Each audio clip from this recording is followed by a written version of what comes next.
सांस्कृतिक अभिव्यक्ति के माध्यमों में रंगमंच एक बहुत महत्वपूर्ण विधा है और इसने बड़ी प्रगति की है। विकास यात्रा में टेलीविज़न आया और सोशल मीडिया के बाद ओटीटी प्लेटफॉर्म्स भी आ गए, लेकिन रंगमंच का अपना एक महत्व है। अलवर में रंगकर्म की शुरुआत करने के बाद लंबे समय तक रंगकर्म से जुड़े रहे और उसके बाद वेस्ट बंगाल चले गए। वेस्ट बंगाल में जाकर के उनकी रंगमंच की प्रतिबद्धताएं क्षीण हो गई, शायद उनको टीम नहीं मिल पाई, लेकिन अंदर की कसक उनके अंदर रही और वह इस बात के लिए लगातार अपने आप को महसूस करते रहे कि मैं किस तरीके से अपने आप को अभिव्यक्त करूं।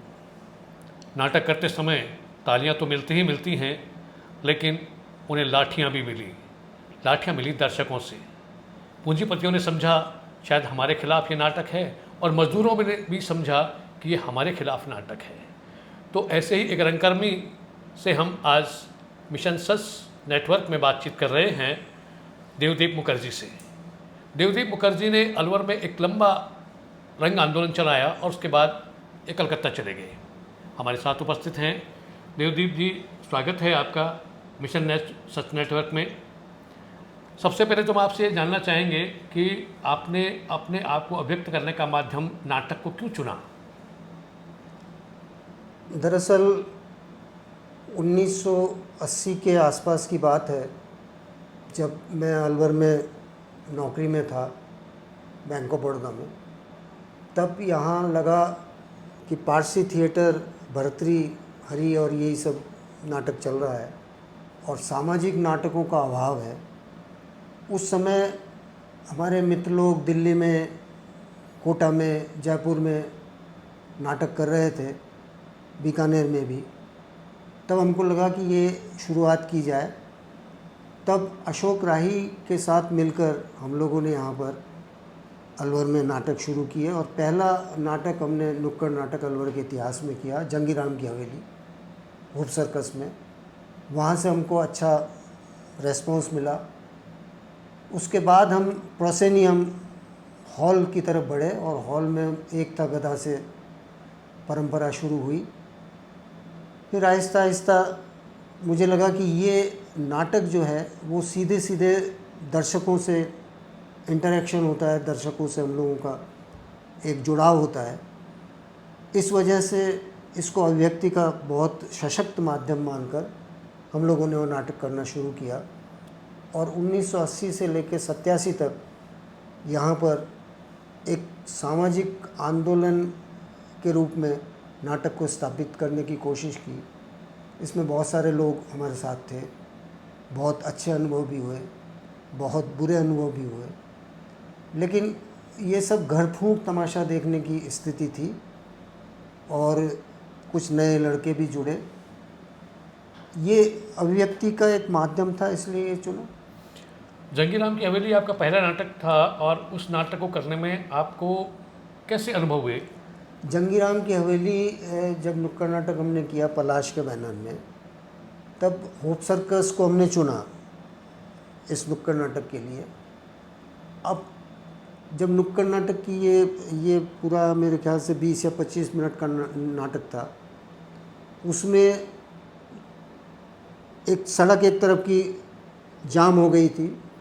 पुलिस ने इसको तितर बितर करने की कोशिश की। उस समय ईश्वरू तलवार चूँकि अरुण प्रभा में थे, उन्होंने पुलिस को समझाया कि भाई 20-25 मिनट का नाटक है और वो नाटक हमने सफलतापूर्वक किया। पुलिस से परमिशन उसी समय तत्काल परमिशन लेकर वो नाटक हुआ और वो नाटक बहुत सक्सेसफुल भी हुआ। तो इस तरह से वो जंगीराम की हवेली हुआ और उससे हम लोगों को प्रेरणा मिली। उस समय हम लोगों को यहाँ के जो साहित्यकार थे, भागीरथ भार्गव थे, जुगमंदिर तायल थे, इन लोगों ने बहुत सहायता की। इन लोगों ने सहायता की और ये एक मिशन बना।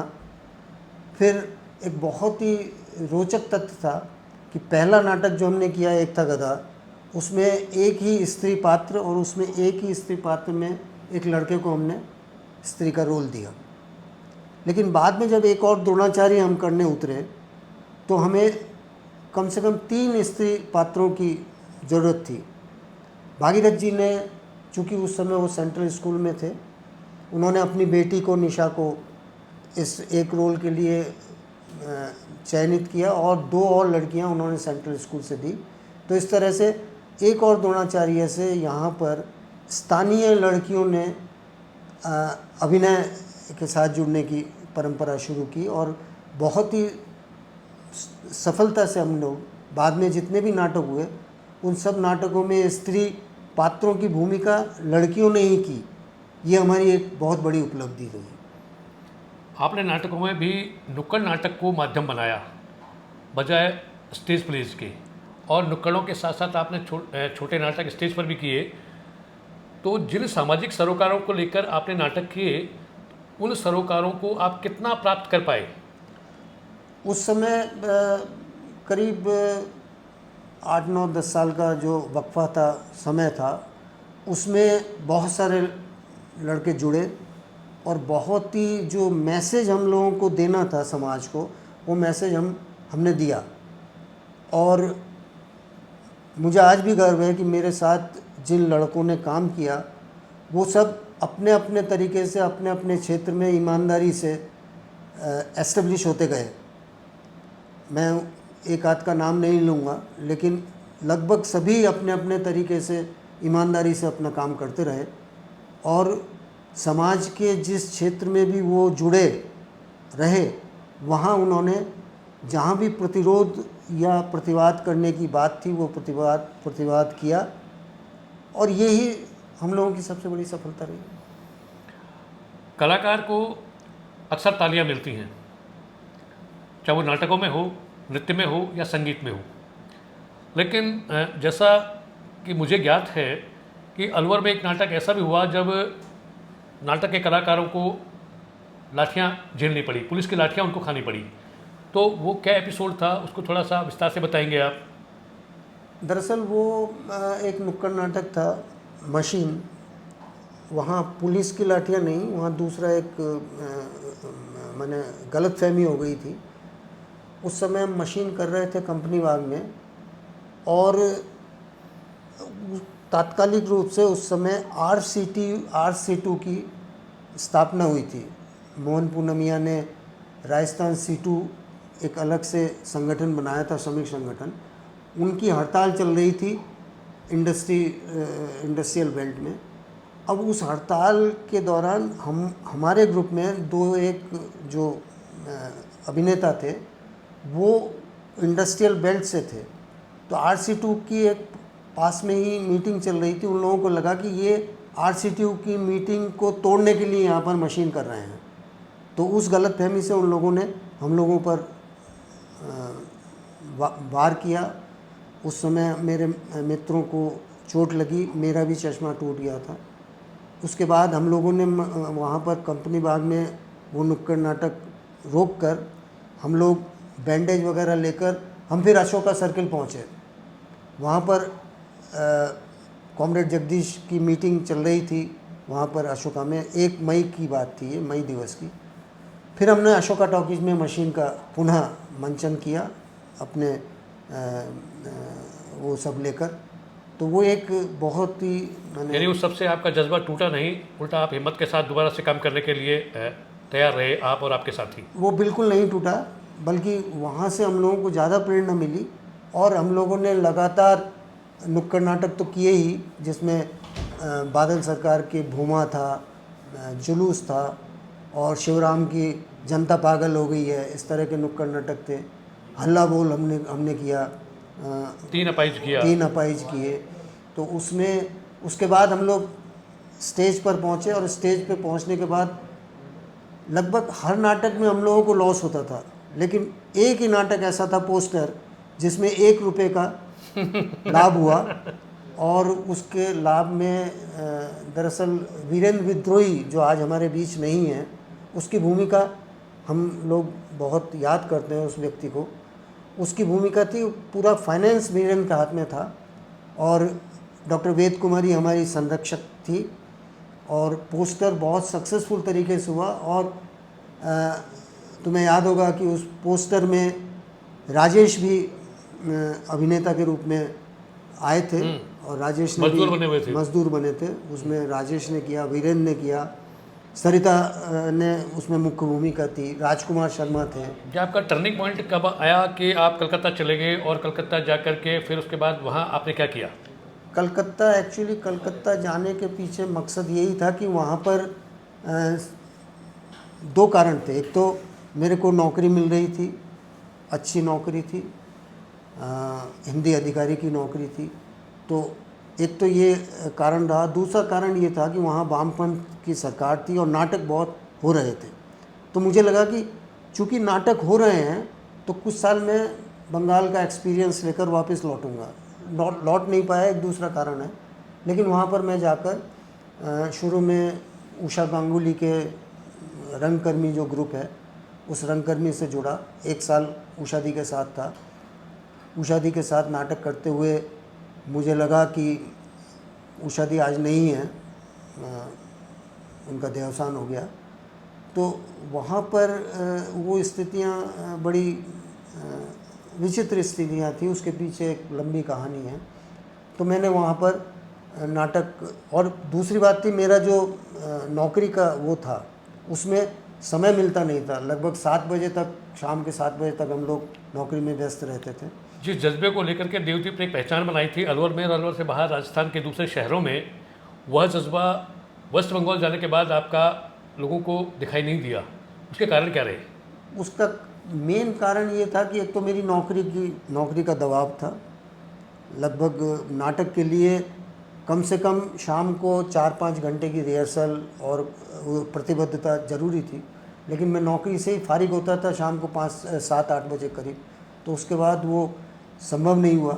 उषा दी ने मुझसे नाटक निर्देशन के लिए भी कहा था, लेकिन मैंने कहा कि मेरे पास समय नहीं है, उस तरह से मैं नहीं कर पाऊँगा। अब रंगमंच को शुरू से ये समस्या का सामना करना पड़ा है कि उसके बाद दर्शकों की संख्या कम रही है।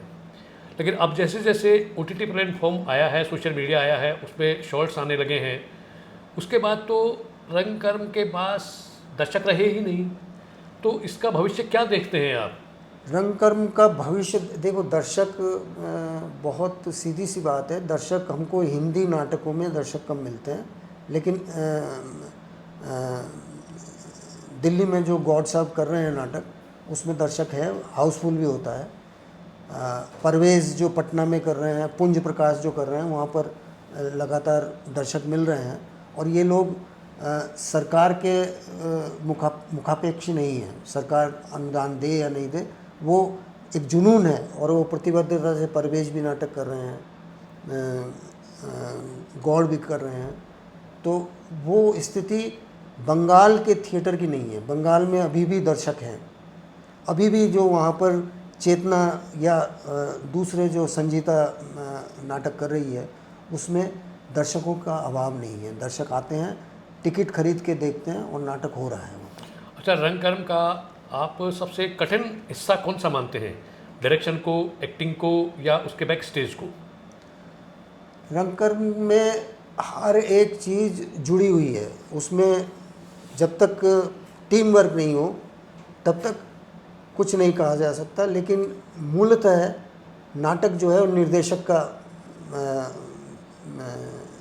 अस्त्र है। निर्देशक ही मेन भूमिका निर्धारित करता है उसमें, और अगर टीम नहीं हो तो निर्देशक भी कुछ नहीं है। इसलिए वो टीम वर्क है, और टीम वर्क में अगर सफल होता है तो निर्देशक को वाई मिलती है, लेकिन ऐसा नहीं है। उसमें टीम बहुत महत्वपूर्ण है। रंगकर्म में, साहित्य में या दूसरी अन्य विधाओं में जो लोग काम कर रहे हैं, उन सबका लगभग एक ही लक्ष्य होता है, व्यवस्था परिवर्तन। लेकिन व्यवस्था परिवर्तन राजनीतिक परिवर्तन के बिना संभव नहीं है। आप क्या मानते हैं? व्यवस्था परिवर्तन जो है, सिस्टम का चेंज, वो एक दिन में नहीं होगा।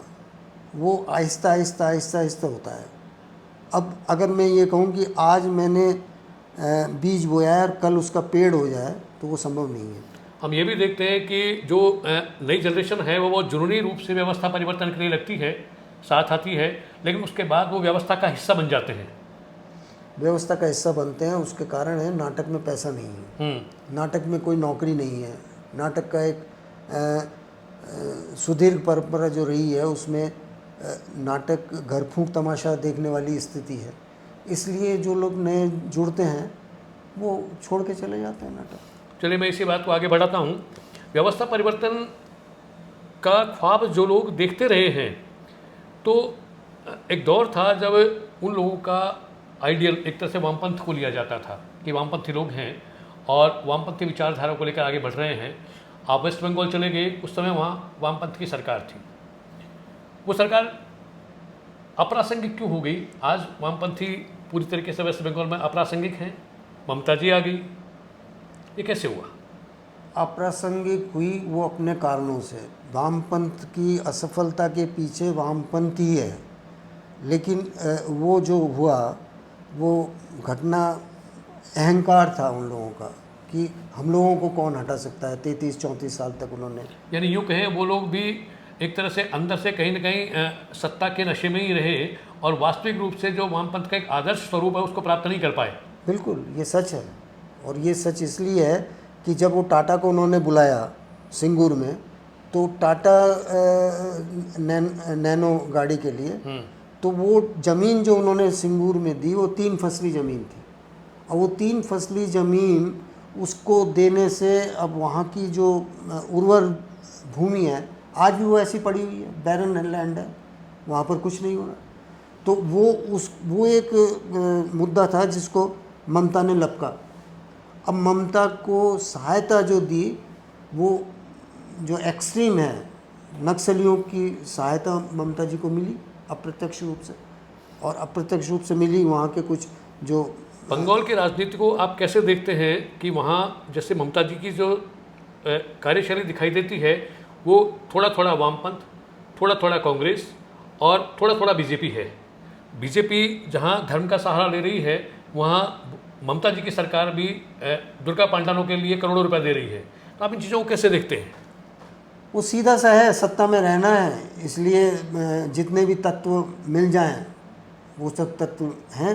अब ममता जी ने कुछ अच्छा काम किया है, लेकिन वो काम ऐसा नहीं है कि जिसको मैंने पूरी तरह से जो ममता का जुझारूपन था, जो लड़ने की स्थिति थी, वो लड़ने की स्थिति हम लोग देखते रहे हैं कि वो स्थितियाँ सिर्फ सत्ता में रहने के लिए उन्होंने कार्रवाई शुरू की और वो चल। नई पीढ़ी को लेकर आप क्या मैसेज देना चाह रहे हैं, क्या कुछ कहना चाहते हैं उनसे? नई पीढ़ी का है कि ईमानदारी से अगर आप अपने लक्ष्य में रहेंगे तो सफल होंगे ही, चाहे वो नाटक का क्षेत्र हो, चाहे साहित्य का क्षेत्र हो, चाहे कोई भी हो, लेकिन आपको प्रतिबद्ध होकर काम करना होगा, यही है। और ईमानदार तो रहना ही है, ईमानदार नहीं रहेंगे तो आप काम कैसे करेंगे। बहुत बहुत धन्यवाद देवदीप, आज आप हमसे जुड़े। मिशन सच नेटवर्क से मैं प्रदीप पंचोली आप सभी से ये अपील करता हूँ, निवेदन करता हूँ कि आप हमारे इस चैनल को सब्सक्राइब करें और इसे लाइक करें ताकि हमें आपका सहयोग मिल सके और हम लगातार इस तरह के आपको प्रेरक और सारगर्भित वीडियोज़ जारी करते रहें।